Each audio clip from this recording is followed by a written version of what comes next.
बिस्मिल्लाहिर्रहमानिर्रहीम 11th physics chapter number 5 exercise short question physics point by associate से। तो student हमारे पास शॉर्ट क्वेश्चन नंबर 1 है। Explain difference between tangential velocity and angular velocity. पहले इतने question का आंसर करते हैं। Tangential velocity when an object moves along a circle with constant speed the magnitude of linear velocity of object remain constant but its direction changes continuously from point two point.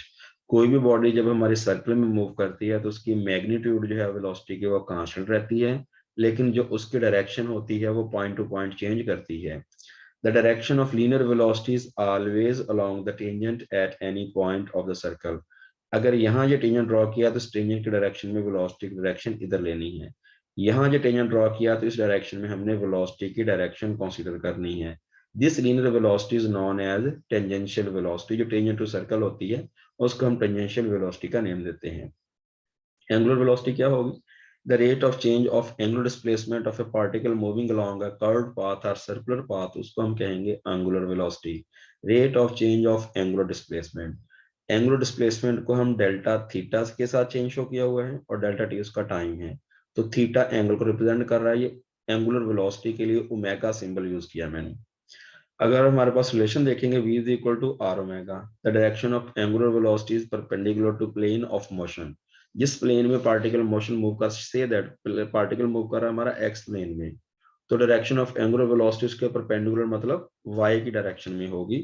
तो इस तरह से जिस plane में particle move करेगा angular velocity की direction उस plane के परपेंडिकुलर होगी, और उसको आप राइट हैंड रूल से फाइंड करते हैं। उसके बाद नेक्स्ट इसका बी जो देखिएगा, if one of these is given for a wheel of known radius. अगर एक व्हील का रेडियस पता है उसके लिए एक वैल्यू आपको दे दी जाती है, ये वी की दे दी जाती है ओमेगा की। दूसरी किस तरह फाइंड करेंगे उसके लिए स्टूडेंट सिंपली ये फार्मूला होगा, v is equal to R omega. R उसने नॉन दिया हुआ है, v या ओमेगा में एक देगा, दूसरी आप फाइंड कर सकते हैं।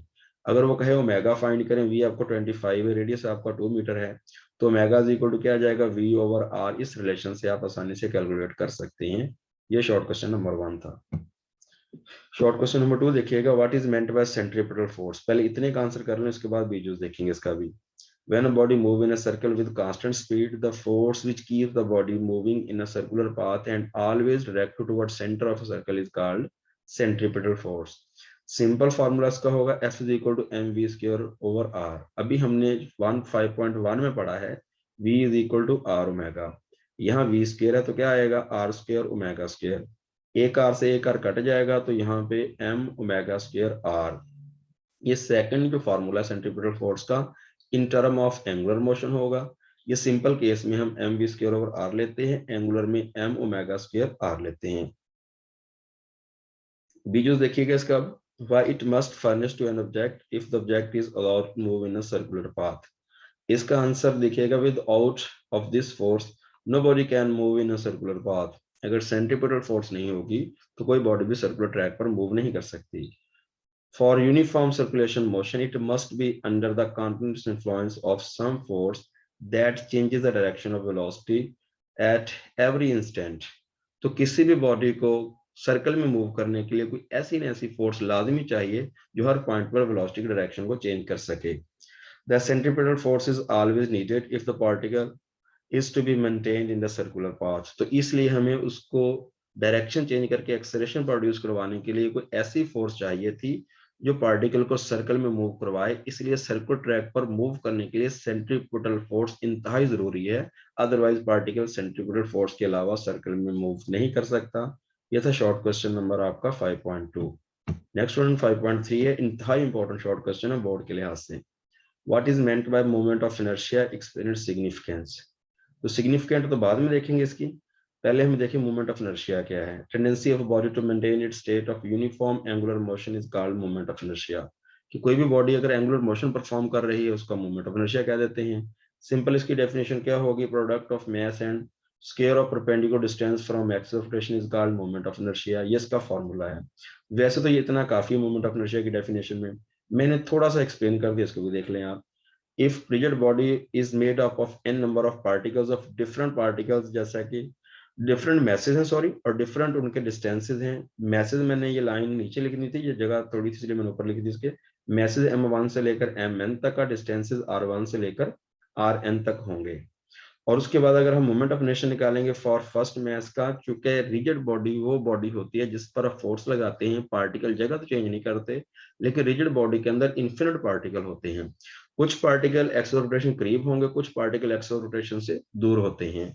तो सबका अगर मोमेंट ऑफ इनर्शिया निकाला जाए इंडिविजुअली, तो फर्स्ट पार्टिकल का ये, सेकंड का ये, और एन तक आप हर एक particle as moment of inertia लिख सकते हैं।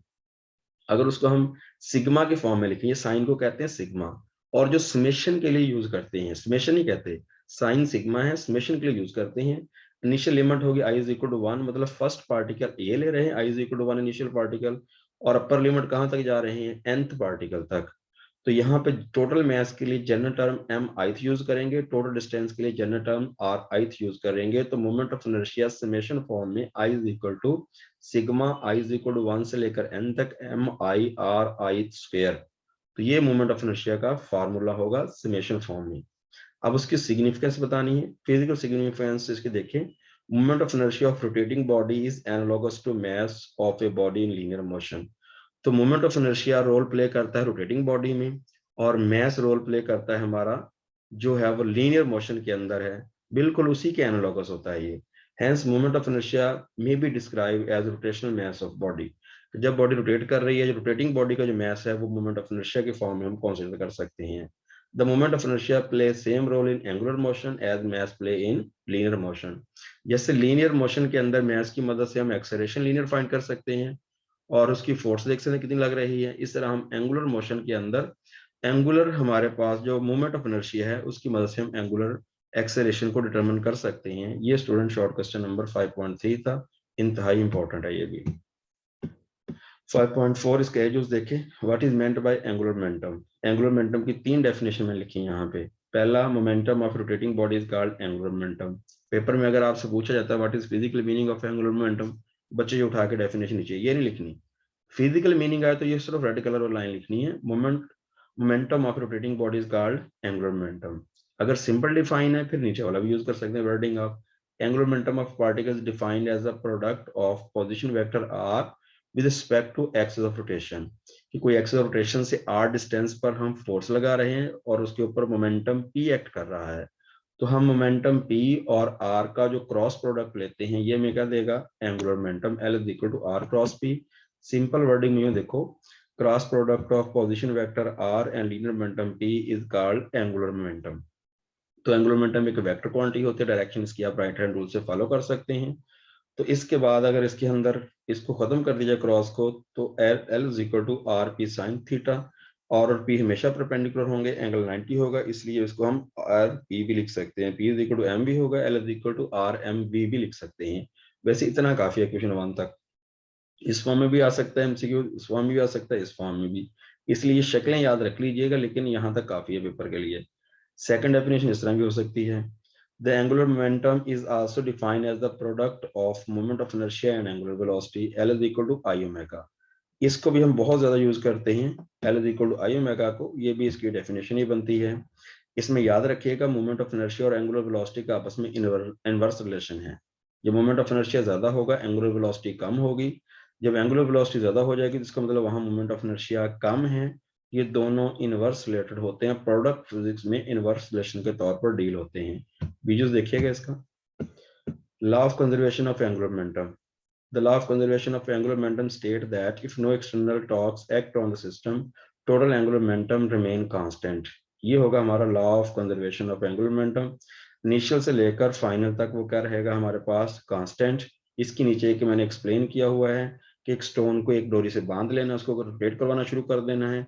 अगर उसको फोर्स लगाना रोक देंगे तो डोरी आहिस्ता आहिस्ता कर्ल होना शुरू होते होते डोरी की लेंथ कम हो रही है, मतलब उसका मोमेंट ऑफ इनर्शिया कम हो रहा है, उसकी एंगुलर स्पीड बढ़ रही होती है। इस तरह आप इसको एक्सप्लेन भी कर सकते हैं, लेकिन उस पर एक्सटर्नल टॉर्क कोई एक्ट नहीं कर रही, तो एंगुलर मोमेंटम उसका हम कांस्टेंट मान सकते हैं। 5.5 इंतहाई इंपॉर्टेंट शॉर्ट क्वेश्चन बोर्ड के लिए। Show that orbital angular momentum L not is equal to mvr। तो एंगुलर मोमेंटम की जो डेफिनेशन अभी हमने की थी, angular momentum is the cross product of position vector r and linear momentum p। इस क्रॉस को खत्म करेंगे तो लिखेंगे r p sine of theta. Theta हमारा एंगल होता है आर और पी के दरमियान, यहाँ पे आर मान सकते हैं, इधर हमने पी लिया हुआ है जो वेलोसिटी की डायरेक्शन में, एंगल यहाँ पे बनेगा थीटा। तो हम m इज इक्वल टू, जैसा कि p is equal to M v, product of mass and velocity हमें मोमेंटम देते हैं। तो हम क्या लिख सकते हैं इस इक्वेशन को, p की जगह वैल्यू लगा दो, l is equal to M R V sine of theta. Consider करें in case of circular orbital motion such as satellite of mass m revolving around the earth in a circle of radius r, angle between radius and tangential velocity is always 90 degree। Velocity हमेशा tangent होती है circle के ऊपर, tangent का मतलब 90 angle होगा यहाँ पे। तो अगर 90 एंगल लगाते हैं तो साइन ऑफ 91 आ जाएगा, तो L not is equal to M v r आएगा। ये स्टूडेंट हमने प्रूव करना था, लेकिन बोर्ड के लिए था इंपॉर्टेंट है। आर क्रॉस पी का रिलेशन लिया, उसको मैग्नीट्यूड की फॉर्म में लिख देना है, पी की वैल्यू पुट करके इस रिलेशन में लिख देना है। अगर कोई सैटेलाइट रोटेट कर रहा है, उसका मास m है, उसका रेडियस r है, टेंजेंशियल वेलोसिटी v है, तो उसके लिए हमने r और v के दरमियान एंगल 90 डिग्री कंसीडर करना होता है। क्योंकि वेलोसिटी हमेशा टेंजेंट टू सर्कल होती है, इसलिए एंगल आप 90 डिग्री कंसीडर करेंगे और वैल्यू पुट करेंगे, L not is equal to M v r आएगा। ये हमारा शॉर्ट क्वेश्चन नंबर 5.5 था। उसके बाद देखिए बच्चों 5.6, describe what should be minimum velocity for satellite to orbit close to earth. अगर वर्ड आ जाए डिस्क्राइब का, एक्सप्लेन का, तो आपने उसमें डिटेल बतानी होती है, डेफिनेशन से लेकर एक्सप्लेनेशन और उसकी मैथमेटिकल टर्म, तीनों चीज उसमें आपने लेके आनी है। उसके बाद सबसे पहले हम डिस्क्राइब करेंगे the minimum velocity needed to orbit a satellite close to earth. जो करीब तरीन जमीन के चक्कर लगाने के लिए जो हमारे पास मिनिमम वेलोसिटी होती है, उसको आप क्रिटिकल वेलोसिटी का नाम देते हैं। When the satellite is moving in a circle, it has centripetal acceleration, AC is equal to v square over r। centripetal force में भी आपने इसको कैलकुलेट करना सीखा था। In circular orbit around the earth, centripetal acceleration is supplied by gravity। तो centripetal acceleration gravity provide करती है, AC is equal to v square over r। Second अगर यूज करेंगे, F is equal to ma, A is equal to v square over r। ये second law में मैंने value लगा के बराह रास्त लिख दिया mv square over r। उसके बाद वेट की फॉर्म में लिखें, F is equal to W, W is equal to m g. ये भी फोर्स है और ये भी फोर्स है। अगर इक्वेशन 1 और 2 को आप कंपेयर करते हैं, बाय कंपेयरिंग इक्वेशन 1 और 2, अगर हम इसको कंपेयर कर देते हैं, कंपेयर करने से क्या होगा कि M G is equal to आएगा M V square over R, math math cut जाएगा, G is equal to V square over R. तो वी स्क्र आएगा जी आर के बराबर, वी स्क्र आएगा जी आर के इक्वल। इसको नेक्स्ट पेज पे देखें जरा, अगर दोनों तरफ अंडर रूट लेंगे, v is equal to G R का अंडर रूट आ जाएगा। तो g की वैल्यू 9.8 होती है, रेडियस ऑफ अर्थ 6400 किलोमीटर है। अगर हम इनके ऐसे यूनिट पुट करेंगे, v is equal to 9.8, r की वैल्यू 6400 किलोमीटर है। इस किलो की जगह पे हमने इसकी वैल्यू यूज करनी है। इस किलो की वैल्यू कितनी होगी आपके पास, 1000। इसलिए यहाँ पे मैंने 1000 को भी रेड कर दिया ताकि याद रहे, इस प्रीफिक्स की वैल्यू मैंने यहाँ पे यूज की है k की फॉर्म में। अब स्टूडेंट हमने इसको साइंटिफिक नोटेशन में लिखेंगे, 6.4, 3 पावर इसकी, 3 पावर इसकी, 10 की पावर 6 बन जाएगा। 6 वाली रकम का रेडिकल साइन अलग हल करेंगे और बाकी फैक्टर का अलग हल करेंगे। 9.8 इंटू 6.4 का अंडर रूट लें तो 7.9 आ जाएगा। और 10 की पावर 6 को लिखेंगे 10 की पावर 3 की पावर 2, इसकी पावर 2 रेडिकल साइन को कैंसिल करके 10 की पावर 3 देगी। इसका आंसर आ जाएगा 7.9 10 की पावर 3 मीटर पर सेकेंड। तो v निकलेगा आपका 7.9 मीटर पर सेकेंड। तो स्टूडेंट ये एमसीक्यू भी आ सकता है, क्लोजेस्ट ऑर्बिट के अंदर स्पीड ऑफ सैटेलाइट अर्थ की कितनी होती है, 7.9 किलोमीटर पर second. Very very important MCQs. This is the minimum velocity necessary to put satellite into orbit around the earth. Student very very important short question, और MCQ के लिहाज से रेडियस ऑफ अर्थ भी आपको एमसीक्यू में पूछ सकते हैं, और क्लोजेस्ट ऑर्बिट के अंदर स्पीड भी पूछी जा सकती है एमसीक्यूज में आपसे। 5.7 है, state the direction of following vector in simple situation, angular momentum and angular velocity. Student याद रखो कि direction of angular momentum perpendicular होता है plane containing r and p, so that आपके पास ये रेडियल डिस्टेंस आर है, ये लीनियर मोमेंटम पी है, जो वेलोसिटी की डायरेक्शन में हम लेते हैं। ये अगर से दैट ये एक्स वाई प्लेन के अंदर है, जब हम जब इसको टू डायमेंशनल मानते हैं, अगर एक्स प्लेन में आर और पी ले रहे हैं, तो इनकी जो परपेंडिकुलर होगी डायरेक्शन, वो किसकी होगी, एंगुलर मोमेंटम की। कैसे फाइंड कर सकते हैं, राइट हैंड रूल के अकॉर्डिंग। तो दो चीजें आप एक्सप्लेन कर सकते हैं पेपर में, या आप कहेंगे कि एंगुलर मोमेंटम की डायरेक्शन होती है आर और वेक्टर पी की प्लेन के परपेंडिकुलर। जिस प्लेन में आर और पी होंगे, उस प्लेन के परपेंडिकुलर एंगुलर मोमेंटम की डायरेक्शन होगी। या आप पेपर में बता सकते हैं एंगुलर मोमेंटम की डायरेक्शन फाइंड करते हैं राइट हैंड रूल से, curling of finger give the rotation r into p की तरफ, और जो डायरेक्ट थंब है वो डायरेक्शन देगा एंगुलर मोमेंटम की। तो ये स्टूडेंट दो बातें बता सकते हैं कि एंगुलर मोमेंटम आर और पी के परपेंडिकुलर है, ये एंगुलर मोमेंटम प्लेन जो उसका एक्सिस ऑफ रोटेशन के अलोंग होता है by using right hand rule. Similarly angular velocity भी ऐसे ही है। The direction of angular velocity can be found by right hand rule. Curl the finger of right hand around the rotation axis या axis of rotation लिख लें आप इसको। The thumb point towards the direction of angular velocity. अगर कोई body rotate कर रही है तो डायरेक्शन ऑफ रोटेशन की, जिस डायरेक्शन में रोटेशन हो रही है उसके जो परपेंडिकुलर एक्सिस होगी वो हमें एंगुलर वेलोसिटी की डायरेक्शन देगा। इसको भी आप राइट हैंड रूल से ही फाइंड करते हैं। ये था question number 5.7। 5.8 explain why an object orbiting earth is said to be free falling। सुनिए, ये इंतहाई आसान है। When an object is given certain tangential velocity for orbiting the earth, it is like free falling due to force of gravity। It will follow the curved path due to two forces, centrifugal और उसके अंदर वो centripetal force। The curvature of its path will match the curvature of earth। The curvature of the moving object and therefore does not touches the surface of earth। अब यहाँ पे ये line मैंने लिखी, इसको समझिएगा जरा, जो मैंने बोली है वर्डिंग। एक तो मैंने कहा दो फोर्सेस लग रही हैं, ग्रेविटी की एक सेंट्रिपेटल फोर्स लग रही है उसके ऊपर, दो फोर्सेस एक्ट कर रही हैं, ग्रेविटी और सेंट्रिपेटल फोर्स। उन फोर्सेस के एक्ट करने की वजह से जो पहले हम पहुंचाते किस तरह के बॉडी को थ्रो करते हैं, वो कुछ वेलोसिटी डिस्प्लेसमेंट जाने के बाद नीचे गिर जाती है, फिर थ्रो करेंगे फिर नीचे गिर जाती है। हम वेलोसिटी बढ़ाते जाते हैं बॉडी की। एक वक्त ऐसा आता है कि जब उस बॉडी की वेलोसिटी की कर्वेचर ऑफ अर्थ के ऑर्बिट से मैच कर जाती है, वो बॉडी अर्थ के ऑर्बिट में चली जाती है। जिस ऑर्बिट में जाएगी उसी ऑर्बिट में वो सर्कुलेट करना शुरू कर देती है। इस तरह वो बॉडी हमारी फ्री फॉलिंग कंडीशन में कहलाती है। और कर्वेचर जो मूविंग ऑब्जेक्ट है वो जमीन को टच नहीं कर सकती। The object continue to falling during the orbit around the earth. जब तक वो जमीन की चक्कर लगाती रहती है वो अपने ऑर्बिट में फ्री फॉल होती रहती है। So it's said to be free falling. तो इसको बच्चों हमने फ्री फॉलिंग कहना है। ये वर्डिंग दोबारा सुनो कि हम टेंजेंशियल वेलोसिटी देते हैं पार्टिकल को, उसको अगर वेलोसिटी बढ़ाते जाएं एक वक्त ऐसे आएगा कि वो वेलोसिटी जो टेंजेंशियल हमने अप्लाई की हुई है वो वेलोसिटी की मदद से किसी अर्थ के ऑर्बिट में एंटर होता है। जब अर्थ के ऑर्बिट में एंटर होगा तो उस पार्टिकल की कर्वेचर ऑफ मोशन और अर्थ की कर्वेचर जो है ऑर्बिट की वो मैच कर जाते हैं। तो वो पार्टिकल हमारा उस ऑर्बिट में मूव करता रहता है और कभी जमीन के सरफेस को टच नहीं करता। तो वो केस इसकी कहलाती है free falling with in the orbit आप मान सकते हैं। But curvature of earth prevents the satellite from falling. तो कर्वेचर ऑफ अर्थ उसको फॉल नहीं होने देती, उसके अंदर ही जो भी होता है मामला। ये सेंट्रीपिटल एक्सेलरेशन को उसके बाद equals to acceleration due to gravity, इसलिए नेट उसका जो पेरेंट वेट है वो जीरो हो जाता है, क्योंकि उसके अंदर जो उसका ए इज इक्वल टू जी मानकर पेरेंट वेट कोई नहीं होगा, नेट वेट हमारा ऑर्बिट के अंदर जीरो होगा। Hence it appears weightless. इसका स्टूडेंट बी यूज भी है, वो भी डिस्कस करते हैं आपसे। उसके बाद explain to point out why object appear to weightless under certain circumstances. When a frame of reference of free falling object is moving under gravity, the object within the satellite appear to be weightless because both are falling together with the same acceleration। Definitely free falling body के अंदर body है तो वो free falling होगी। Thus there is no force to hold the object falling freely, therefore it appear weightless। Hence if a satellite is free fall, the object inside appear to be weightless। क्योंकि कोई force नहीं होती इनको hold करने वाली, इसलिए जो भी चीजें होंगी उसके अंदर सारी वेटलेस अपेयर होती हैं। 5.9 When mud flies off tire moving bicycle, in what direction does it fly? Explain. The mud flies off tangentially along the straight line or tangent. When tire rotates, centripetal force acts on the mud, which equals to adhesive force between the tire and mud.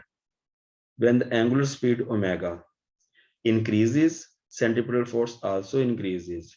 When centripetal force is greater than the adhesive force, mud leaves the tire and flies off tangentially along straight line due to centrifugal force, which is simply the reaction of centripetal force।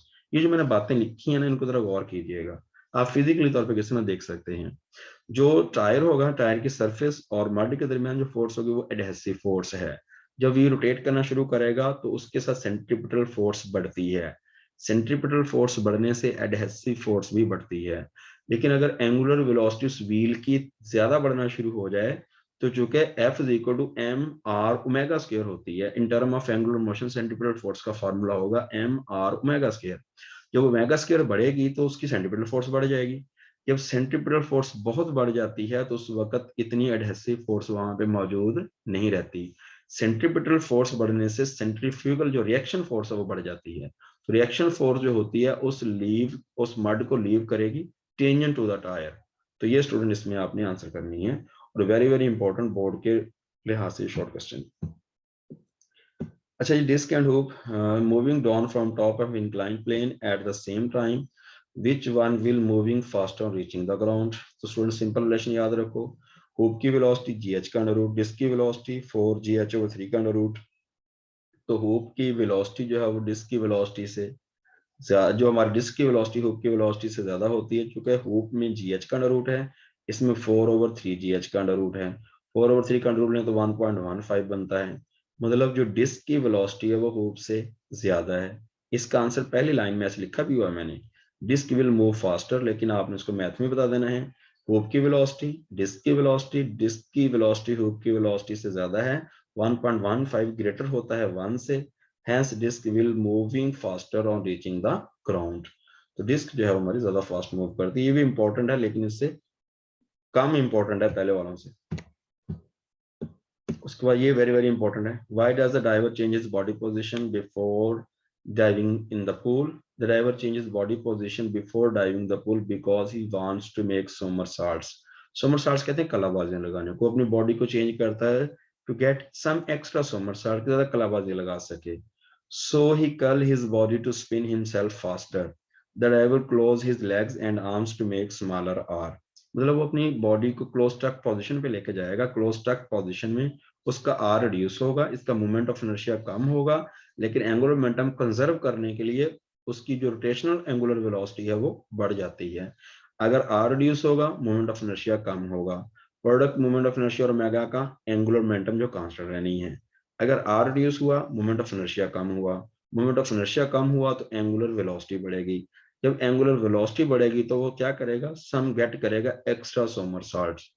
I1 is equal to L1 is equal to L2 I1 omega 1। पहले case में जब वो diving board को leave करता है उस वक्त moment of inertia ज्यादा होगा, एंगुलर वेलोसिटी कम होगी, चूंकि उसका आर ज्यादा था बॉडी का। जब उस क्लोज टक पोजीशन पे लेके जाता है उस केस में जब बॉडी को फोल्ड कर लेता है तो आर कम होगा, moment of inertia I is equal to mr² है। आर कम होने से मोमेंट ऑफ इनर्शिया कम होती है और एंगुलर वेलोसिटी बढ़ती है टू गेट सम एक्स्ट्रा सोमरसॉल्ट्स। ये बताना बच्चों आपने इसमें 5.10 देखिएगा, ये बोर्ड में आने के वाला सवाल नहीं है इतना, तो ये लेकिन डिस्कशन टाइप इसको देख लें आप। A student holds two dumbbells without stretching arms while sitting on the turntable. He given a push until he rotating at certain angular velocity. Student then pulls the dumbbell towards his chest. What will be effect on rate of rotation? Student ये simple सा question है, बिल्कुल इंतहाई basic level का। अगर उसके हाथ पहले ओपन थे तो उसका आर ज्यादा था, जब रोटेशन करते उसने अपने हाथ पीछे की तरफ लिए, आर कम हो गया। जब आर कम होगा मोमेंट ऑफ इनर्शिया कम होगा, और जब मोमेंट ऑफ इनर्शिया कम होगा तो एंगुलर मोमेंटम को कंजर्व करने के लिए एंगुलर वेलोसिटी आपकी बढ़ जाती है। यही लाइन मैंने यहाँ पे यूज की हुई है। According to law of conservation of angular momentum, when a student pulls the dumbbells towards his chest, moment of inertia decreases and he spins faster as the angular velocity increases. Hence, the student pulls his arm towards his chest, rate of rotation increases.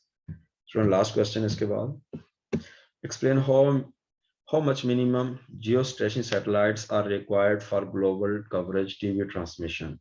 Minimum correctly positioned geostationary, minimum 3 correctly geostationary satellites are required for sufficient global coverage of TV transmission. क्यों ऐसा होता, 3 correctly position क्यों चाहिए आपको? जैसा कि 1 satellite cover करेगा 1 degree of longitude, so हमारे पास whole populated earth surface can be covered by 3 correctly position geostationary satellites.